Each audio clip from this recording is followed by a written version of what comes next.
श्री गणेशाय नमः। श्रीमद् भगवत पुराण के तृतीय स्कंद का 11वां अध्याय, मनवंतर आदि काल विभाग का वर्णन। श्री मैत्रेय जी कहते हैं, विदुर जी, पृथ्वी आदि कार्य वर्ग का जो सूक्ष्मतम अंश है, जिसका और विभाग नहीं हो सकता तथा जो कार्य रूप को प्राप्त नहीं हुआ है और जिसका अन्य परमाणुओं के साथ संयोग भी नहीं हुआ है, उसे परमाणु कहते हैं। इन अनेक परमाणुओं के परस्पर मिलने से ही मनुष्यों को भ्रमवश उनके समुदाय रूप एक अवयवी की प्रतीत होती है। यह परमाणु, जिसका सूक्ष्मतम अंश है, अपने सामान्य स्वरूप में स्थित उस पृथ्वी आदि कार्यों को एकता, समुदाय अथवा समग्र रूप का नाम परम महान है। इस समय उसमें ना तो प्रलयादि अवस्था भेद की स्फूर्ति होती है, ना नवीन प्राचीन आदि काल भेद का भान होता है, और न घट पटादि वस्तु भेद की ही कल्पना होती है। साधु श्रेष्ठ, इस प्रकार यह वस्तु के सूक्ष्मतम और महत्तम स्वरूप का विचार हुआ।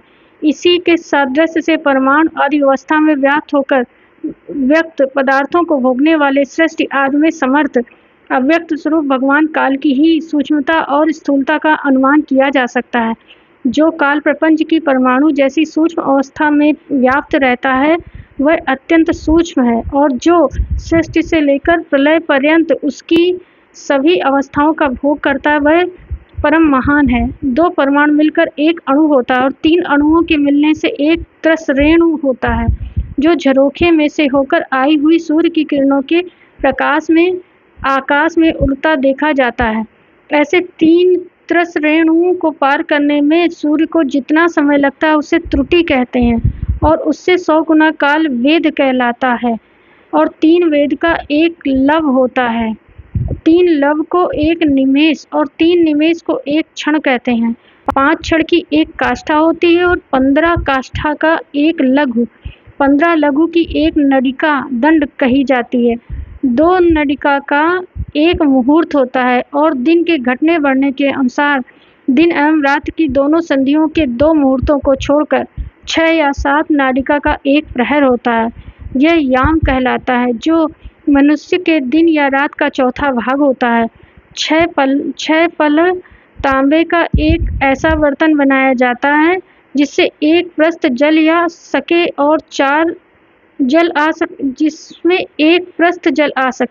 और 4 मासे सोने की 4 अंगुली लंबी सलाई बनाकर उसके द्वारा उस बर्तन के पेंदे में छेद करके उसमें जल में छोड़ दिया जाता है। जितने समय में एक प्रस्थ जल उस बर्तन में भर जाता है, उस बर्तन जल में डूब जाए, उतने समय की एक नाडिका कहते हैं। विदुर जी, 4-4 पहर के मनुष्य के दिन और रात होते हैं, और 15 दिन रात का एक पक्ष होता है, जो शुक्ल पक्ष और कृष्ण भेद से 2 प्रकार का माना जाता है। इन दोनों पक्षों को मिलाकर एक मास होता है, जो पितरों का एक दिन रात है, 2 मास का एक ऋतु और 6 मास का एक अयन होता है। अयन दक्षिणायन और उत्तरायण भेद से 2 प्रकार का है।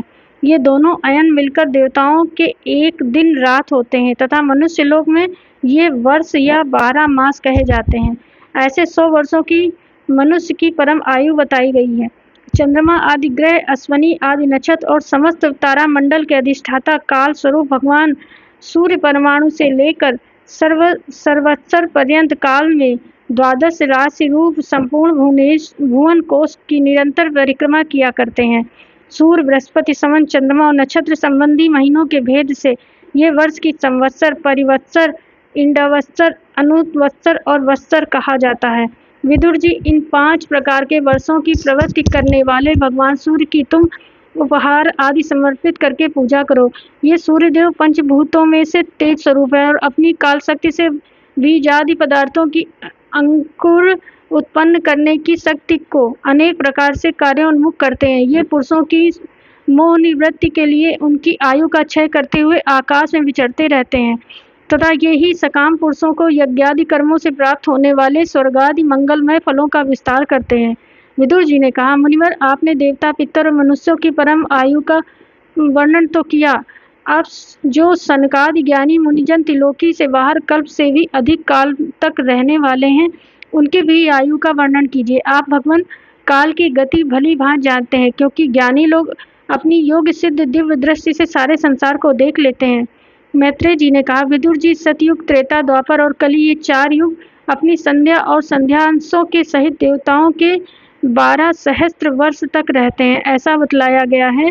इन सत्यादि चारों युगों में क्रमशः 4 दिन, 2, 4, 3, 2 और 1 सहस्त्र दिव्य वर्ष होते हैं, और प्रत्येक में जितने सहस्त्र वर्ष होते हैं उससे दोगुने 100 वर्ष उनकी संध्या और संध्यांशों में होते हैं। युग की आदि में संध्या होती है और अंत में संध्यांश।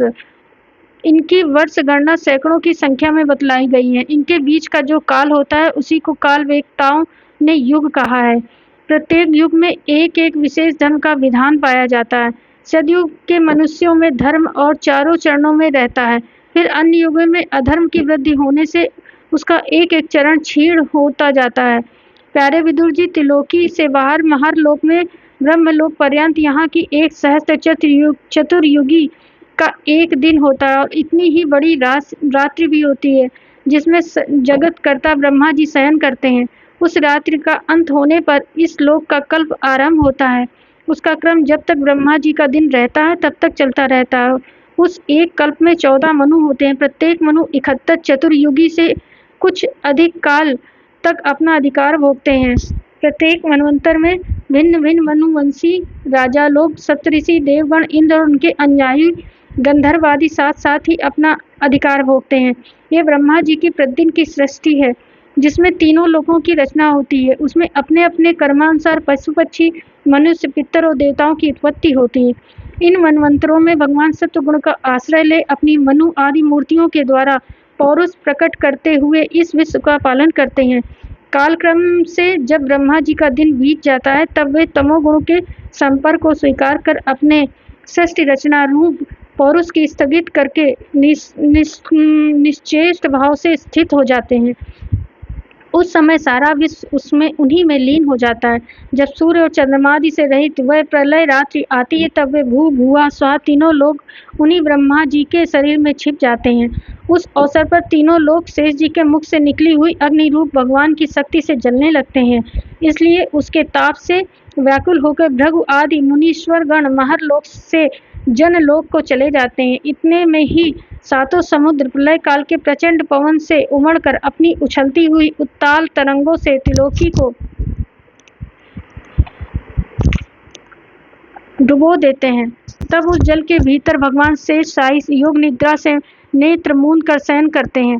उस समय जनलोक निवासी मुनिगण उनकी स्तुति किया करते हैं। इस प्रकार काल की गति से एक एक सहस्त्र चतुर्युग के रूप में प्रतीत होने वाले दिन रात के हेर फेर से ब्रह्मा जी की 100 वर्ष की परम आयु भी बीती हुई सी दिखाई देती है।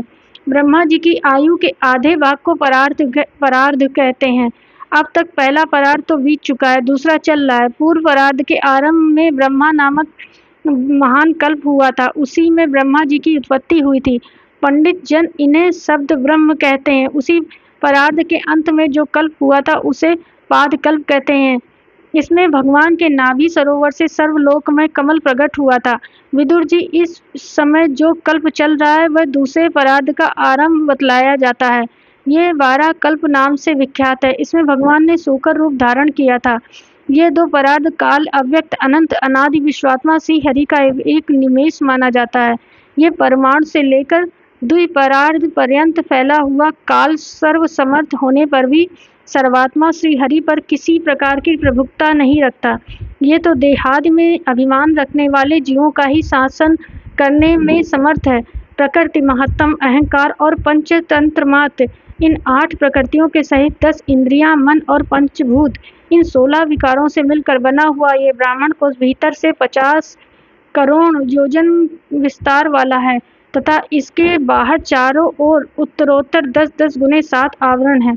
उन सबके सहित ये जिसमें परमाणु के समान पड़ा हुआ दिखता है और जिसमें ऐसी करोड़ों ब्रह्मांड राशियां हैं, वह इन प्रधान आदि समस्त कारणों का कारण अक्षर ब्रह्म कहलाता है, और यही पुराण पुरुष परमात्मा श्री विष्णु भगवान का श्रेष्ठ धाम है। इस प्रकार 11वां अध्याय पूरा हुआ। राधे राधे।